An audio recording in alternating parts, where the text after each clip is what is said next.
ಡೀಟೇಲ್ಸ್ಗಳು ಈ ಒಂದು ವಿಚಾರಕ್ಕೆ ಸಂಬಂಧಪಟ್ಟಂತೆ ಡಿಟೇಲ್ ಆಗಿ ಮಾತಾಡಲಿಕ್ಕೆ ನಮ್ಮೊಂದಿಗೆ ಸಂಕೇತ್ ಅಣಗಿ ಸರ್ ಇದ್ದಾರೆ, ಸುಪ್ರೀಂ ಕೋರ್ಟ್ನ ವಕೀಲರು. ಸಂಕೇತ್ ಸರ್, ಸ್ವಾಗತ ನಿಮಗೆ ಈ ಒಂದು ಮಾತುಕತೆಗೆ.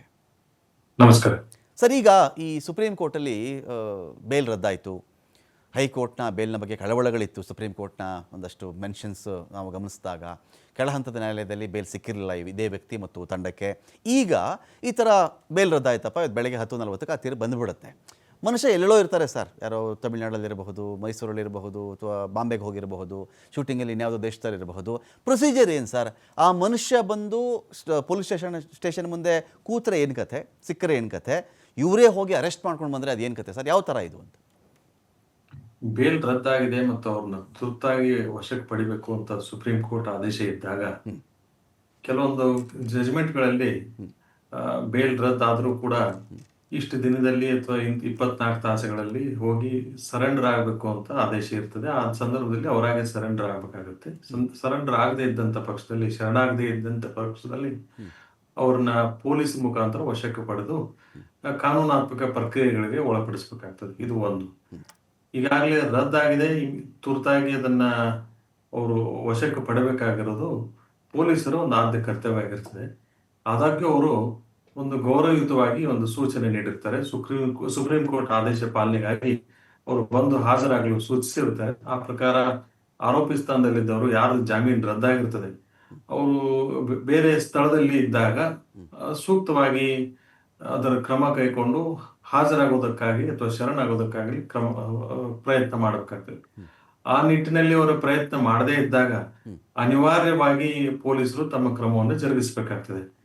ಇದು ಸೆಲೆಬ್ರಿಟಿ ಅಂತಲ್ಲ ನಾನು ಹೇಳ್ತದ್ದು, ಯಾರಾದ್ರೂ ಅದು ಪಾಲಿಸಬೇಕಾಗಿರೋದು ಅವ್ರು ಆದ ಕರ್ತವ್ಯ. ಬೇಲ್ಗಾಗ್ಲೇ ರದ್ದಾಗಿದೆ ಅಂದಾಗ ಅವ್ರು ತಾವಾಗೆ ಕಾನೂನಾತ್ಮಕವಾಗಿ ಬಂದು ಶರಣಾಗ್ತೀನಿ ಅಥವಾ ಬೇರೆ ಊರಲ್ಲಿದ್ರೆ ನನಗೆ ಬರೋದಕ್ಕೆ ಸ್ವಲ್ಪ ವಿಳಂಬ ಆಗ್ತಾ ಇದೆ ಅಥವಾ ಅದಕ್ಕೆ ಕಾನೂನು ಪಾಲಿಸೋದಕ್ಕೆ ಸ್ವಲ್ಪ ವಿಳಂಬ ಆಗ್ತಾ ಇದೆ, ಆದ್ರೆ ನಾನು ಕಾನೂನು ಪಾಲಿಸ್ತೀನಿ ಅಂತ ಹೇಳಿಬಿಟ್ಟು ಮಾಹಿತಿ ಕೊಟ್ಟಲ್ಲಿ ಪೊಲೀಸರು ಯಾವುದೋ ಕ್ರಮ ಜರುಗಿಸಲ್ಲ.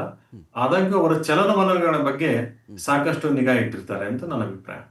ಸರ್, ಈಗ ಸಪೋಸ್ ಮಲೆಮಹದೇಶ್ವರ ಬೆಟ್ಟನೋ, ಚೆನ್ನೈಯೋ, ಮೈಸೂರು ಇಲ್ಲಿಂದ ದರ್ಶನ್ ಅಥವಾ ಆರೋಪಿ ಬರ್ತಾ ಇದ್ದಾರೆ ಅಂದಾಗ ಇವರು ಮಿಡ್ ವೇ, ಇವರು ರಾಮನಗರದಲ್ಲೋ ಕಾಯೋದು, ಚನ್ನಪಟ್ಟಣದಲ್ಲೋ ಕಾಯ್ದುಕೊಳ್ಳೋದು, ಅವರು ಎಕ್ಸ್ಪ್ರೆಸ್ ವೇ ಹತ್ರ ಎಲ್ಲೋ ಕಾಯ್ದುಕೊಳ್ಳೋದು, ಅಲ್ಲೇ ಹೋಗಿ ಇಲ್ಲೇ ಬನ್ನಿ ನಮ್ಮ ಜೀಪ್ ಹತ್ತು ಬಿಡಿ, ಈ ಥರದ್ದು ಇರುತ್ತಾ ಅದರಲ್ಲಿ? ಇಲ್ಲಪ್ಪ ನಾನು ಬರ್ತೀನಿ, ನಾನು ಆರಾಮಾಗಿ ಬರ್ತೀನಿ ಬಿಡಿ, ನಾನು ತಪ್ಪಿಸ್ಕೊಂಡು ಹೋಗಲ್ಲ ಅಂತ ಹೇಳಿದ್ರೆ ಅದನ್ನು ರೆಸ್ಪೆಕ್ಟ್ ಮಾಡ್ತಾರಾ ಪೊಲೀಸರು ಅಂತ?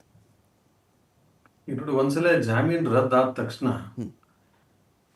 ತುರ್ತಾಗಿ ಅವರು ವಶಕ್ಕೆ ಪಡಿಬೇಕಾಗಿರೋದು ಪೊಲೀಸರ ಆದ್ಯ ಕರ್ತವ್ಯ ಆಗಿರ್ತದೆ. ಆ ಕರ್ತವ್ಯ ಅಂತಂದ್ರೂ ಕೂಡ ಅದನ್ನ ಬೆಂಗಳೂರಲ್ಲೂ ಜರುಗಿಸಬಹುದು ಅಥವಾ ಬೇರೆ ಸ್ಥಳದಲ್ಲೂ ಕೂಡ ಜರುಗಿಸಬಹುದು.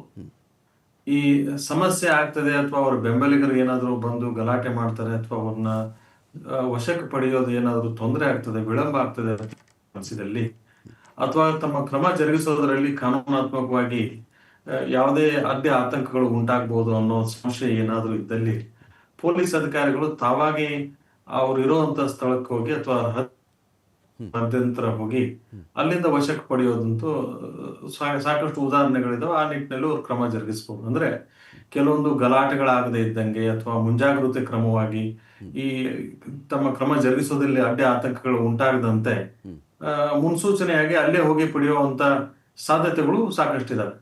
ಓಕೆ, ನಾನು ಮತ್ತಷ್ಟು ಮಾತಾಡ್ತೀನಿ ಸರ್. ಈಗ ರಾಜಾತಿಥ್ಯ ವಿಚಾರ ಇದೆ, ಜೈಲುಗಳ ಆಯ್ಕೆ ಹೇಗೆ, ಹಿಂದಿನ ಇದೇ ಪ್ರಕರಣಕ್ಕೆ ಸಂಬಂಧಪಟ್ಟದ ಹಿಂದೆ ಯಾವ್ಯಾವ ಜೈಲಲ್ಲಿ ಯಾರು ಇದ್ರೋ ಅಲ್ಲಿಗೆ ಹೋಗಬೇಕಾಗತ್ತಾ, ಬೇರೆ ಜೈಲು ಕಳಿಸ್ಬೇಕಾಗತ್ತಾ, ಇದ್ರ ಬಗ್ಗೆ ಮಾತಾಡ್ತೀನಿ.